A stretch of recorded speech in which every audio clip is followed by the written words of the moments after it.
25 साल तो हुए हैं, इसके लिए तो मैं बहुत बहुत बधाई शुभकामनाएं देता हूं। लेकिन साथ में जो मैं यहां देख रहा हूं, इस कंपनी से जुड़े जो लोग हैं, तो मैं कह सकता हूं ये कंपनी युवाओं की कंपनी है।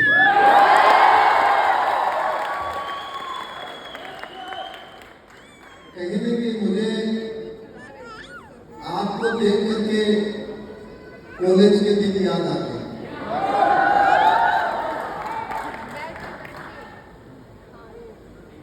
थैंक यू, आपने मेरे को यहाँ पे बुलाया। और मैंने मेरी लाइफ में सीखा है कि कभी भी जिंदगी में आपको नेगेटिव नहीं सोचना है और हार नहीं माननी। क्या नहीं करना है? तो नेगेटिव नहीं सोचना है और हार नहीं माननी। हम कभी नहीं आते हैं, यदि हम मिशन में लगते हैं, उसमें हो सकता है सक्सेस कम मिली हो, पर हमने सीखा बहुत।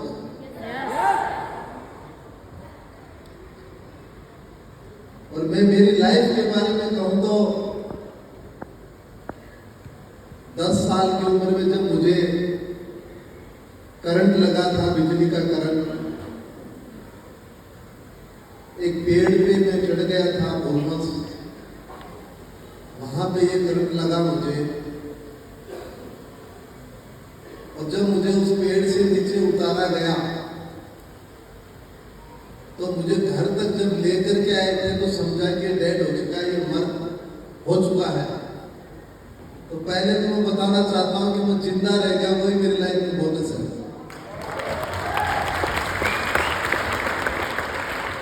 1 घंटे के लिए जिस इंसान को डेड समझ लिया जाता है कि ये अब जीवित नहीं है, वो जिंदा रह जाता है, तो ये कितनी बड़ी उपलब्धि है मेरे लिए। तो हमेशा मैं यही सोचता हूँ, अब मेरी लाइफ वो बोनस है मेरी जिंदगी में।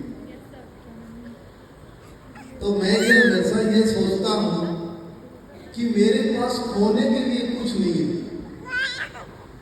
और पाने के लिए बहुत कुछ है। बिल्कुल।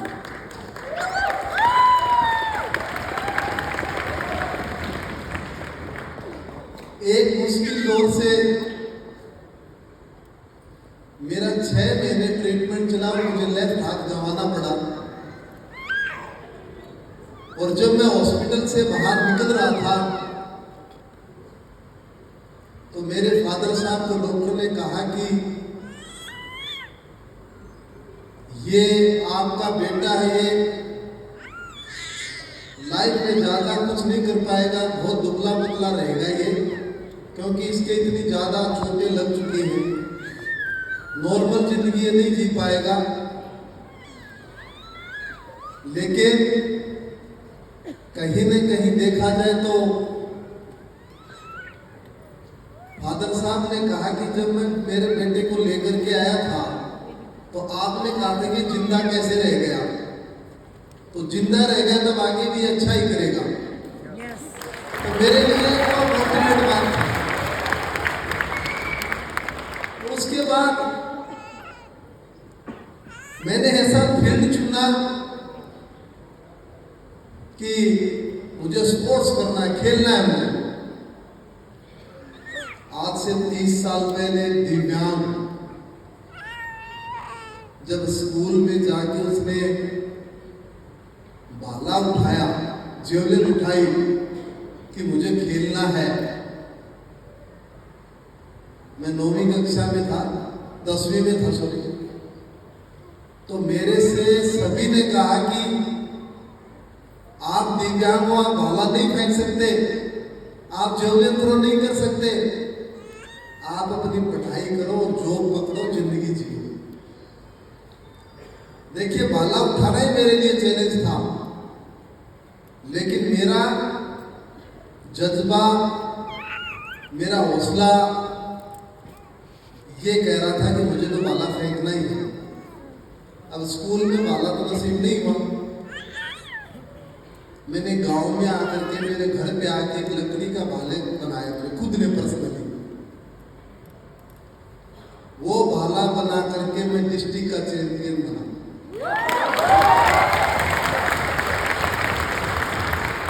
जब मैं उस दिन को याद करता हूं तो मेरी जिंदगी में वो डिस्ट्रिक्ट का चैंपियन बनना कोई ओलंपिक मेडल से कम नहीं था। क्यों? क्योंकि वो चैलेंज था कि आप नहीं खेल सकते।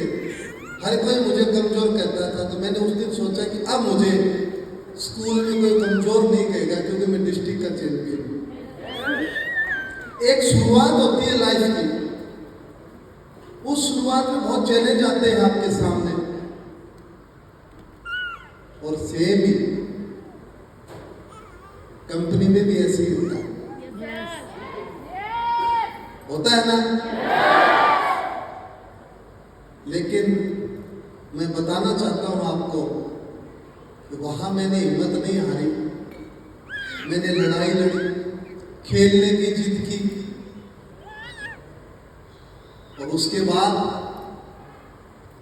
जब पहला मेरा इंटरनेशनल लेवल पे चयन हुआ 2002 में पैरा एशियन गेम्स के लिए, मैं दिल्ली में था, फादर साहब मेरे साथ थे।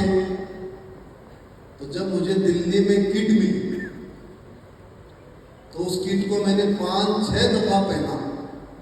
तो मेरे फादर साहब ने कहा कि क्या ये छोटी है या बड़ी है? तो मैंने कहा नहीं, तो ये छोटी है ना ये बड़ी है। मुझे इंडिया का ब्लेजर पहन के बहुत अच्छा लगा।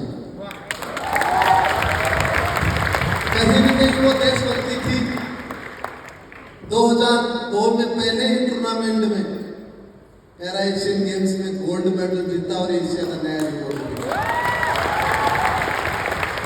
इतना बताना चाहता हूं, उस टाइम में कॉलेज स्टूडेंट था, समस्याएं बहुत थी, चैलेंज बहुत थे। हमेशा मैं एक ही बात कहता हूं, आपकी कोई भी प्रॉब्लम आती है तो आप एक याद रखना, आप सक्सेस की तरफ जा रहे हो, इसलिए आपकी प्रॉब्लम आ रही है। घर पे बैठे व्यक्ति के पास कोई प्रॉब्लम नहीं आएगी, उनके सामने कोई चैलेंज नहीं आएगा। लेकिन जब वो बाहर निकलेगा, इस देश के लिए वो काम करने का वो जज्बा लेकर के आएगा, तो चैलेंज आएंगे। 2004 एथेंस पैरा ओलंपिक मैं भारतीय टीम का ध्वज वहां कैप्टन भी था। और जब ओपनिंग सेरेमनी हो रही थी तो मैंने सोचा मुझे इस देश के लिए गोल्ड मेडल जीतना है और इस देश का राष्ट्रीय गान पूरी दुनिया सुनाई दे, मुझे ऐसा काम करना है। आज भी मुझे याद है, मात्र 23 साल की उम्र में मैंने गोल्ड मेडल ही नहीं, दुनिया का नया विश्व रिकॉर्ड भी ब्रेक। अब देखिए वो दूरी देखिए, ग्रामीण परिवेश से निकल के लकड़ी का भाले से तैयारी करके 200 देशों तक चैंपियन बनना आसान काम तो नहीं था, पर मैं मानता हूं यदि कोई मेहनत करे तो मुश्किल भी नहीं।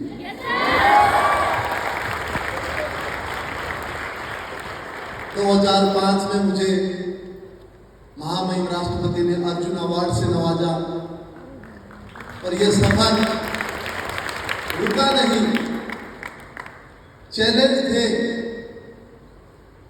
पर मैं आपको एक बात बताना चाहता हूं कि 2008 और 2012 में मेरे जेवलिन थ्रो इवेंट नहीं आया पैरा ओलंपिक के अंदर, और मैं खेल के अलावा कुछ जानता नहीं था। बस मेरे दिमाग में ये था कि मुझे खेलना बहुत अच्छा लगता है, इस देश के लिए मेडल जीतना है मुझे। एक बार मैंने 2010 में सोचा कि मुझे गेम छोड़ देना चाहिए, लेकिन मेरी फैमिली ने मुझे मोटिवेट किया कि आपको खेलना चाहिए। 2016 में आएगा आपका इवेंट। और ऐसा ही हुआ, 16 में जब पैरा ओलंपिक में इवेंट आया तो पता मेरी उम्र कितनी थी? 35 साल। तो मेरे एक दोस्त ने पूछा मुझसे कि क्या आप पैरा ओलंपिक में जाओगे अब की बार? आपकी तो 35 साल उम्र हो जाएगी 2016 में। तो मैंने उनसे कहा, आप देखना, मैं खेलने भी जाऊंगा और मैं गोल्ड मेडल भी जीत के आऊंगा। और वैसा ही हुआ। रियो पैरा ओलंपिक के अंदर 12 साल पुराना जो वर्ल्ड रिकॉर्ड मैंने एथेंस में ब्रेक बनाया था, वो 12 साल बाद में मैंने वर्ल्ड रिकॉर्ड, फिर से मेरा वर्ल्ड रिकॉर्ड ब्रेक किया। जब मैं इंडिया लौटा, आज भी मुझे याद है जब प्रधानमंत्री नरेंद्र मोदी जी से हम मिलने गए, उन्होंने जब बुलाया तो उन्होंने बहुत अच्छी बात कही कि देवेंद्र जी, आपने युवाओं को बहुत बड़ी प्रेरणा दी है कि हिंदुस्तान का खिलाड़ी एक ही गोल्ड मेडल नहीं, 2-2 गोल्ड मेडल भी जीत सकता है। वो सपना दिखाया आपने। उसके पश्चात मुझे जो हमारा स्पोर्ट्स का हाईएस्ट अवार्ड होता है, खेल रत्न, मेजर ध्यानचंद खेल रत्न, उससे नवाजा गया राष्ट्रपति द्वारा। अब 35 साल उम्र हो चुकी थी, इसके बीच में इतने मेडल भी जीते। कहीं न कहीं अंदर ये था कि टोक्यो पैरालंपिक और खेला जाए। उम्र साथ नहीं दे रही थी। 35 प्लस में जाने के बाद बहुत से लोगों ने कहा कि अब एज ज्यादा हो गई आपकी। मैंने कहा कुछ ज्यादा नहीं है, आपकी मेहनत आपको ज्यादा नहीं होने देगी कभी भी। जब टोक्यो पैरालंपिक में गया, मैं जाने से पहले माननीय प्रधानमंत्री नरेंद्र मोदी जी ने एक बात कही थी कि देवेंद्र जी, लोग कहते हैं कि 40 साल आपकी उम्र होगी, लेकिन मुझे पक्का विश्वास है इस देश के लिए आप फिर से मेडल जीतोगे। और मैंने तीसरा पैरालंपिक में लगातार मेडल जीत करके हैट्रिक बनाने वाला पहला भारतीय बना। लेकिन देखिए कितने बड़े सपने होते हैं। एक इतना